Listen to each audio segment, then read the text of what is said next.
You ready? Yes, dear. So cute.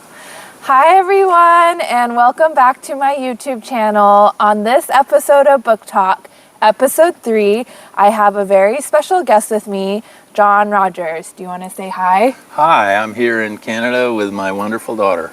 So we are in Niagara on the Lake this week, attending the George Bernard Shaw Theatre Festival, which is really fun because the plays actually have a lot to do with the book that we decided to read for this episode. The book we read is Audition by Kitamura, and you actually decided to read this for your book club as well. Yes, I did, but that was partly out of laziness. I knew I wanted to read the book, and time was for me to select the book, so I figured I would kill two birds with one stone. So I think for the first 5 minutes of the podcast, we'll keep it spoiler free, and I'll just ask, well, this is my dad, if I didn't say. I will ask my dad a couple of very general questions, and then after we cover that and recommend this book or not, then for the rest of the podcast, we'll dive a bit deeper and discuss some of the themes and the plot.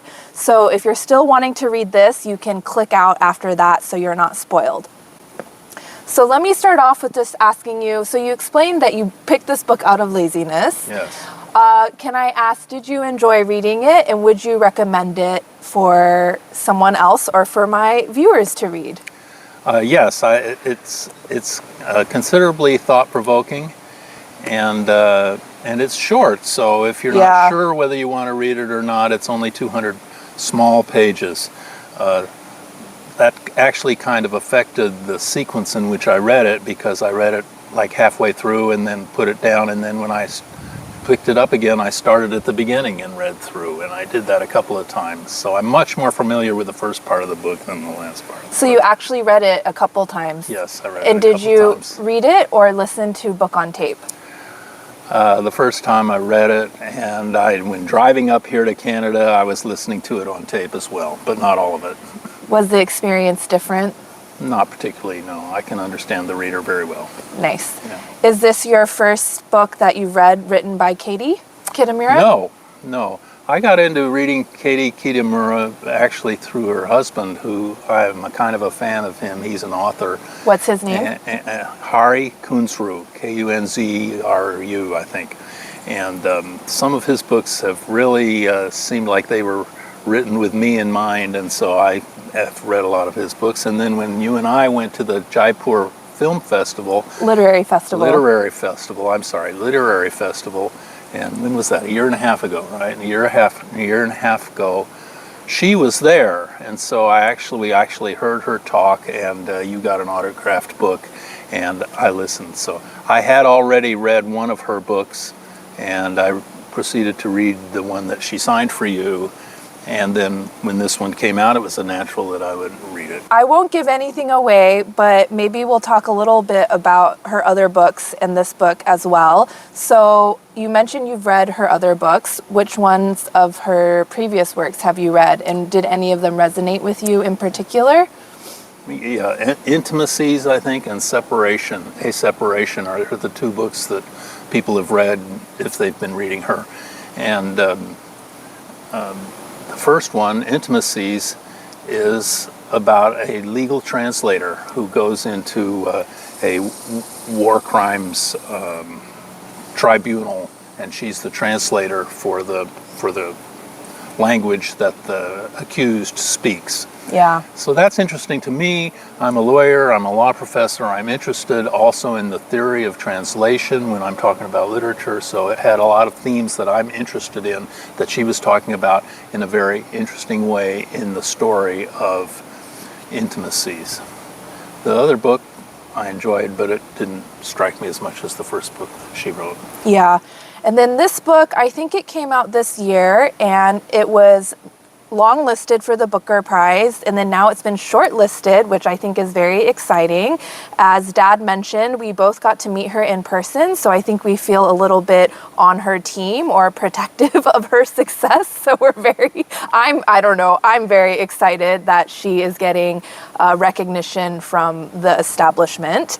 But if you are interested in what this book is about, I'll give you a very short synopsis. It's, like my dad said, a short novel. It's in 2 parts, and it's told from the first person point of view, from the perspective of a later middle-aged woman who is an actress. And so we basically are following her life as she navigates both her profession and her work as a theater actress, as well as her domestic interior, her relationships with her husband, and a few different characters. In particular, this man named Xavier, who plays an important role in the story. So I think with that, we will move into a discussion of the actual plot and themes of this book. So if you haven't read this, maybe click out so you won't be spoiled. But I think both myself and Dad recommend this. Maybe if you're more of an experimental reader, or you want to try something new, or if you like to be challenged a bit by the books you read, I think this would be a very easy, low-stakes book to try out. Yeah. As a shorthand for all of that, I would say if you like your books to go straight from in time sequence, this is not the book for you. Because it's all out of sequence in a sense. Would you say that's true? There's one big time jump. So yeah, between the first part and the second part, there's a big time jump. And there's a time jump in the beginning of the book.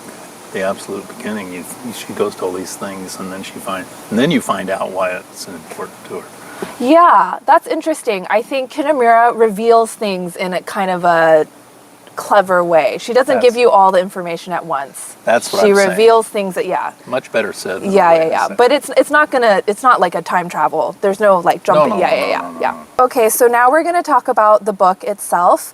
And my first question is, what happens in this novel? Oh, well... Were you able to parse it?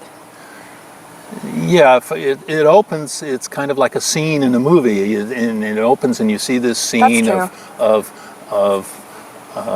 the narrator who is unnamed. Is unnamed, and that's true of all of her books. Yeah. She's a woman narrator, unnamed woman named, how do you say that? An author of books by unnamed narrators, whatever the category is for that. And this is as well. The other people are named. There's this fellow called Xavier who has it in his mind that she's his mother, and has some reasons for that. And of course, the narrator says this is physically impossible because she never ever bore a baby. And so that's pretty definitive as to whether he's the mother. So this is set up after you get some you have this scenery of having them meet once or twice and how they interact with each other when they meet, and then you find out that actually that's important because you think she's meeting a lover potentially. Yeah. And she thinks the people around her, like the waiter, might be judging her because she's a much older woman meeting her younger lover. Yeah. There's all that going on, and she describes the way she reacts and what she hears in ways that's very colorful and interesting and catches your interest. And I believe someone in the New York Times said it was riveting. It grabs you because it's an interesting story, but the background of it, you don't really, you get the description of the encounters before you get the background that makes the description interesting. So that's the thing that she does once or twice, or maybe more, in this book, which makes it experimental or trendy, or whatever the word is. Path-breaking, I'm not sure what the right literary word is. So if you're just warned of that, or you're willing to adventure into that, this is just a great book to do it. Yeah. And then I agree with you. I think the first part was extremely gripping, and we learned that the unnamed protagonist has also cheated on her husband. Her husband's name is Tomas. They live together in the West Village in New York City, and her husband is also an artist of sorts. I think he's an art critic or an art writer. And so for the first part, you're really just following, just a lot of interesting reflections. And I think there's a lot of setup to ask questions around what does it mean to be an artist or a performer, and also as an ordinary everyday person, in what way are we maybe doing some performances or acting out these roles. But it's just dropped in here and there. I don't think it's extremely obvious, but it is helpful, I think, to have a little bit of hints of that, because part 2 is completely different, I would say. What did you make of part 2 of the book? Well, part 2, I thought for the most of the time that I was reading it, and as I say, I only got all the way to the end recently, but as I read through most of part 2, I thought it was just almost an author saying, well, I knew I wanted to use this character generally, and now I'm going to change various things about the relationship, who they are, what they're doing, for this kind of a second attempt at writing a book. Oh, that's a good way of putting it. So it's almost like 2 different books, and that's what I thought. And I was kind of critical on that. I know that's not going to go over real well with my friends on my book club. And but it's interesting how at the very end we find out that they are pretty connected. But you for most of the time that you're reading it, you think this is just a different. She decided to write 2 different novels and publish one of them, something like that. Yeah. So basically in the first part, Xavier's the stranger who meets with her a few times, comes to the theater, actually gets a job with on the production that they're staging. In the second part, Katie Kitamura just launches into this new world where Xavier is now her son. So Thomas and the unnamed protagonist just act as if Xavier is their literal son. Xavier is moving back into the apartment. So I would say we go maybe 25, 30 pages of that, where I also was very confused and taken aback before I started to piece together that actually the 3 of them have agreed to pretend to be a family. And then I think throughout, I started to pick up on the different hints. There's a section where Kitamura talks about how all families are just performed or performances anyway. And I started to remember that throughout the book, she does have several portions where she talks about either her reaction being performed or certain interactions or movements all being on some spectrum of performance. So then I think, like you said, by the end of the book, I realized, okay, the whole novel is a sort of reflection on that theme. But I agree with you. When I was reading part 2, I thought I was just so confused. Even the name of the play in the first part that she's in is called The Opposite Shore. Yeah. And then in the second part, it has a new name. Rivers. So I was just so confused. But I think sometimes you have to confuse your reader to signal to them that they should be looking for more. And so once I got through the confusion, then I was trying to piece it together and figure it out. And that was actually helpful for me to try to figure out what Katie was doing. Yeah. What do you think? I think that was a very good description, better than I could have done. As I say, I kind of had an attitude.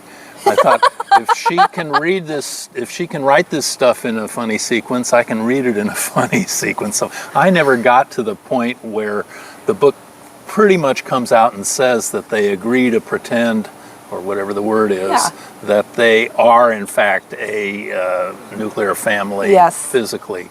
And you don't get that till the very, very end. That's right. And so that's a major spoiler if you're.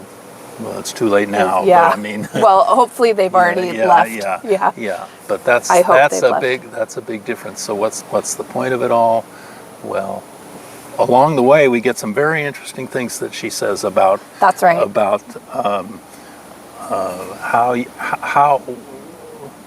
how real should a realistic part be. Ooh, yes. See, that's one of the themes in the first half. That's very interesting discussion of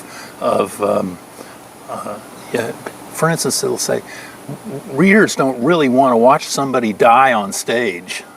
I mean, viewers of the movie or of the theater, they don't want to see real reality. They want to see a version of it. So if you're actually, and there's this example of somebody who's very absent-minded and can't remember what he's doing, and that gets into his acting, so he's actually really confused. And they say, isn't that brilliant? Well, but then it says, then she comments, it can't be that's what you're wanting. Nobody wants that much. What people really want is a very accurate representation that they know is a representation. Yeah. I mean, that's an insight into what people want when they go to the drama that I hadn't really thought about. That's the kind of thing that will be in a story or something as you're going through. Yeah. I really like this book because I think we both appreciate the arts. So as art appreciators, there's a lot there for us to think about because she's discussing a theater actress and you get a lot of her inner monologue around her craft. But I also think if you aren't an arts appreciator, there's a lot here for you also to mull on just as an everyday person, because I think all of us, you know, play different roles as a mother or a daughter or a sister or a friend. And the premise of, you know, having an actor and having an actress do this is I can see why she picked it. It's a very obvious one. But I think for us, it was kind of an added bonus because we also love films and opera and plays because we're here at the theater festival. Yeah, exactly. So I wanted to dive a bit deeper into that part of the book that you brought up. I will summarize it very quickly, but basically the protagonist tells a story about an actor who is getting on older in age, and she had dismissed him previously because she thought he was vain and was only in it for the money, until she saw one performance that truly changed her opinion of him, because in this performance he was just very grave, serious, I guess, very considered. She felt the power in his performance. Then she comes to find out, because she actually then reaches out to sign up for a production, or to sign up to do a movie with him, so she's about to act with him. She finds out he has dementia, and all of the very potent and loaded pauses and considered movements are because he's searching around for his lines because he can't remember anything for longer than 15 seconds. So she feels betrayed because what she thought was a wonderful performance was really just a byproduct of his dementia and his decline. So that sparks this whole meditation between her and Xavier around whether the actress or the actor has to think their own performance is good or is even trying to make it good. What did you think about that? Does it matter to you what the actor is trying to do? Well, I think it was a commentary, whether it was from the narrator in her position as a character in the book or whether it was just straight from Kitty, was that how much do you want what the playwright writes to be what you're producing? Yeah. Do you want to be exactly what the playwright writes, or is the playwright setting up a situation that you then go into and live? And she gives this play that she's preparing in the first part, and now in the second part is renowned for having been smashing success. She feels that the key scene in the whole production is something that she does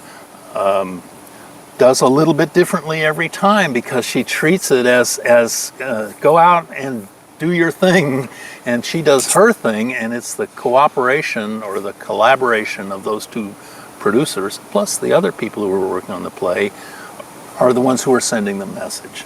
And that was very interesting to me, and kind of similar to things I've been thinking about when you talk about translation. We talked about translation earlier.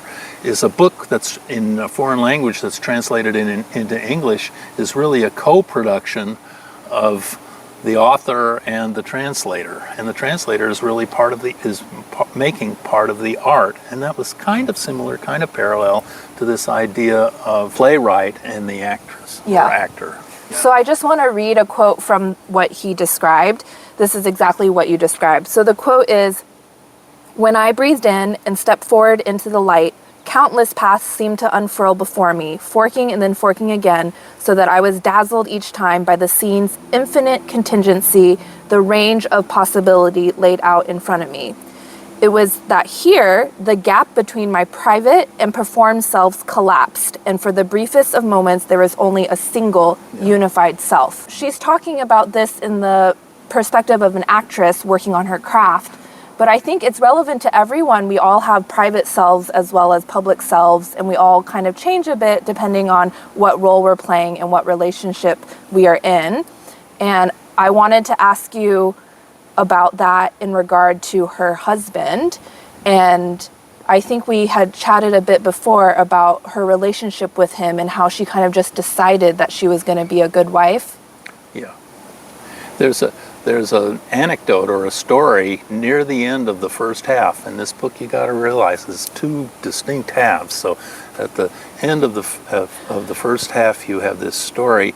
It's actually told by the father, adoptive father, which you never meet anywhere else except that there's a story from him, supposedly, about somebody who it turns out was the adoptive father, fell kind of out of love with his family and felt bad about that, and they were estranged, and he decided he'd prefer to be in a loving relationship with his family, and so he starts, his answer to that is to start acting, note the word act, acting like he did love him, and he would do the loving kinds of things even though he didn't have the love in him, and eventually that led to his actually loving them. All right, so it's sort of this idea that acting can improve your life, you know. And this is a story that's just related as almost a joke at the very end of the first part, but you find out much later in the second part that that's actually what they're trying to do. They're trying to live together so that all the stuff that they thought might be true but found wasn't true could actually be true in some sense, right? That's perfect. Yeah, and I think another part of the book where a similar thing is happening is in the first part, we find out that the main woman has cheated on her husband several times, but doesn't find the affairs to be meaningful. I believe that she and her husband have a very authentic relationship or true love. Anyway, when she decides to stop cheating on him, she also decides to start making breakfast, or not making breakfast, she doesn't cook, but she goes down to the cafe downstairs and buys pastries every morning, and she describes that as a ritual.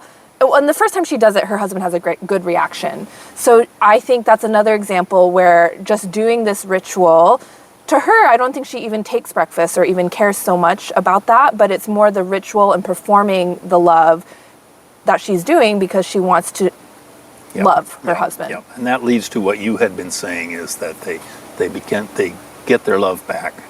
Yeah. But all I was trying to put the gloss on that is that part of the way that they get their love back is by acting like exactly. Yeah. And I think exactly. I think it's interesting she uses the word rituals, because a ritual is just an act that you perform every day. You know, that it's not necessarily something you want to do, or I don't know, something about the word ritual is just rote. So then in the second part of the book, it's kind of funny because her husband, who's now they're playing this nuclear family, and she brings up the breakfast again, and her husband kind of says, oh, those aren't that important, because he, I think, is very bewitched by the idea of having a son. And one thing I really like about Katie Kitamura's books is they discuss gender and race without being heavy-handed at all. So I think if you're a reader that comes to her books with those lens, you will be really rewarded, because I had so many thoughts about gender and race. But if you're not, I think it's also okay. It's not super in your face. And one area I see that is she never really wanted to have children, but I think her husband maybe would have liked to have a child. And so the second part of the book, where they're pretending that Xavier is their son, I think the husband is really happy and rewarded by that. Whereas the main character actually feels a lot of kind of tension, and there's definitely parts in the second part of the book where she can't really remember his childhood, or she has kind of conflicted feelings. I mean, I think that's also a hint that, hey, he's not actually your son to the reader. But of all of that, I would bring in here, all of that is unknown to the reader until the very end. Yeah, well, you have to finish the book, Dad. You have to finish the book in order to understand it when you're reading it. Yes, of course you have to finish the book. Yeah. So I just so in that way, I think it's a really interesting reflection, because for a lot of women, the most defining decision in your life, for your personal life and for your career, is whether you have children. So I think it is interesting to think about how in the first part she is childless.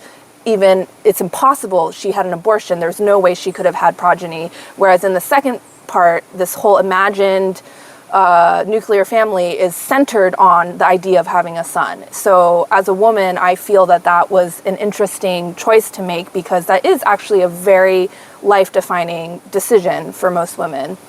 And then on the race front, I also think it's interesting because, again, Katie Kitamura doesn't say my character is Asian or my character is Hispanic, but she has this really wonderful section in chapter 5 where the actress talks about how she used to only play bit parts because of her race. But then, with more modern film and more modern plays, there were more expansive roles that she could play. And it was both good and bad. It was good because then she could truly be herself in her career and her job, but also it maybe blurred the line between what she was experiencing on stage and what is reality. And I think that blurring of reality and what we're performing is kind of the whole theme of the book and the whole point. But our entry point into that is her race, which I thought was a really interesting decision, is to kind of use that as a framework or a structure to explore what it means to, truly be able to be yourself and seen as a whole person, whether it be in your everyday life or on stage or on film. There is that. I must say, I mentioned that I read it a couple times. The first time I didn't even really focus on the idea that she was of a different race or a particular race. Yeah. I mean, it's very not... There is that one story that you refer to, but if that was a part where you weren't paying close attention, you wouldn't really notice that she... And I mean, I know that the author looks Asian. You can see her picture on the back of the book, but there was nothing really in the story that said anything that would indicate that, other than the story that I don't even know if she's Asian, but yeah. Well, she's Japanese American. But that's the author. Oh, well, okay. Yeah. No, that's what I meant. I said I know that the author is, but that doesn't mean that the narrator is, and I didn't assume that it was. Yeah. But it does come up, in that section, and then also the reason Xavier thinks that the main woman might be his mother is because they have the same coloring. Yeah, same coloring. Which is an interesting phrase, And in the second part, there's also something where she says, Xavier looks like me, he doesn't look like Tomas at all. So like I said, it's very subtle, but, as someone who grew up as racially ambiguous, those are the things that I would pick up on very quickly. But if you didn't pick up on it, it's fine. There's plenty in the book for you other than the race considerations. Yeah. That's what I think that we cover the things that I would point out to people. I think if it's... it's interesting to me the meta kind of the narrator is at one level, and you wonder whether it applies also to the author or whether it applies also to us. You can think of relationships. Here we are talking about a book where there's a relationship between a son or a crypto son and a mother, and you're the daughter and I'm the father that true. Have been talking about this. And I'm also a daughter that doesn't look like you. Yeah. Well, half. You can be the judge. Okay. No, I think I look like you. Yeah. Well, and if it irritates you, it's a short book. Don't worry about it. And that's what That's what I'm. I think you should just finish it, even if it irritates you. I mean, it's so short. Finish it. Finish it and see if there's some interesting stuff in there. And I think you'll find that there is. And I will say, I love book club and I love filming this series because when you read a book, it's a one-way street almost, you and the author, or I guess in some ways maybe a two-way street. But I will say we've been discussing this book for maybe 4 straight days now, or 3 straight days. And every day we think of something a little bit different or a little bit new. And that is such a joy in itself. Yeah, to be able to unpack multiple layers of meaning. Yeah. Okay, thanks for watching. Hope this was informative and maybe raised some thoughts. If you are interested in reading something by Katie Kitamura, I would maybe start with Intimacies and then try Audition. But like Dad said, they're all very slim novels. I really like her writing style. Personally, I like her writing style a lot because it's very economical. I do feel that she's very, very careful about the words she uses and is very particular. And in return, I try to absorb and read every sentence. So I really appreciate that. When someone writes a bunch of stuff, I can't help it. I start skimming. So I really like her writing style, and I think you should give her a try. All right. Thank you. Thank you for letting me join you in your wonderful series of programs. You're welcome. Great. Did you have fun? I had fun. Okay. Was it okay? It was perfect. Oh, good.